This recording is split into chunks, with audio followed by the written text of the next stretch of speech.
परदेसी का सवाल। एक बार राजा कृष्णदेव राय की सभा में एक परदेसी आया और राजा एवं सभा में मौजूद सभी से एक सवाल पूछने की आज्ञा मांगी और साथ ही जवाब देने वाले को उपहार में एक हीरो का हार देने को कहा। राजा ने कहा, पूछिए आपका क्या सवाल है। परदेसी ने कहा, आपके राज्य में सबसे मूल्यवान चीज़ क्या है। एक ने जवाब दिया, राज्य का खजाना। दूसरे ने जवाब दिया, हीरो से जड़ा मुकुट का हार। तो कोई कहता है सेना। राजा ने तेनाली की तरफ देखकर कहा, तेनाली आपका क्या जवाब है। तेनालीराम ने कहा, महाराज किसी भी राज्य की सबसे मूल्यवान चीज़ है लोगों की आज़ादी। परदेसी ने कहा, आज़ादी? वो कैसे? आप इसे कैसे सिद्ध करेंगे।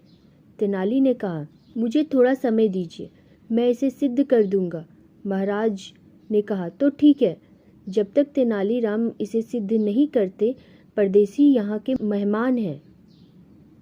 राजा ने परदेसी के रहने खाने पीने की सुविधा की देखरेख तेनालीराम को सौंप दिया।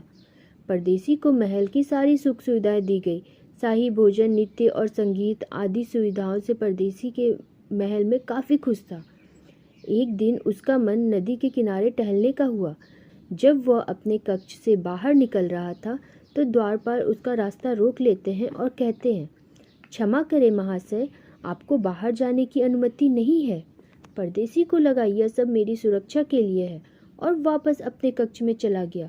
लेकिन यह रोकथाम परदेसी के साथ प्रतिदिन होने लगी, किंतु महल के अंदर सुविधाओं में उसे कोई कमी नहीं आने दी।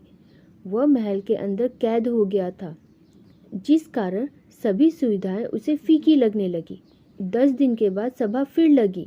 तेनालीराम ने महाराज से परदेसी को बुलाने की आज्ञा मांगी। परदेसी सभा में पहुंचा। राजा ने परदेसी से कहा, क्या आपको महल की सुख सुविधाएं अच्छी लगी। परदेसी ने कहा, महाराज सुविधाएं तो भरपूर थी, किंतु मैं निरंतर उसका लुत्फ न उठा सका। मुझे बाहर घूमने फिरने की सुविधा नहीं दी गई। मुझे ऐसा प्रतीत हो रहा था मानो किसी ने मेरी आज़ादी छीन ली हो। चूँकि महाराज ने परदेसी की देखभाल का जिम्मेदारी तेनालीराम को दिया था, तेनालीराम पर बहुत गुस्सा हुआ। तेनालीराम ने कहा, महाराज क्षमा करें, किंतु मैं परदेसी को बताना चाहता था कि आज़ादी से मूल्यवान चीज़ कुछ नहीं है।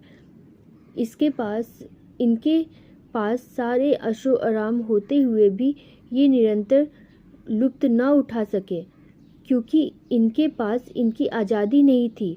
परदेसी को अपने सवाल का जवाब मिल चुका था।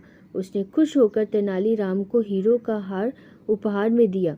राजा कृष्णदेव राय और सभा में मौजूद सभी तेनालीराम की चतुराई पर ताली बजाने लगे।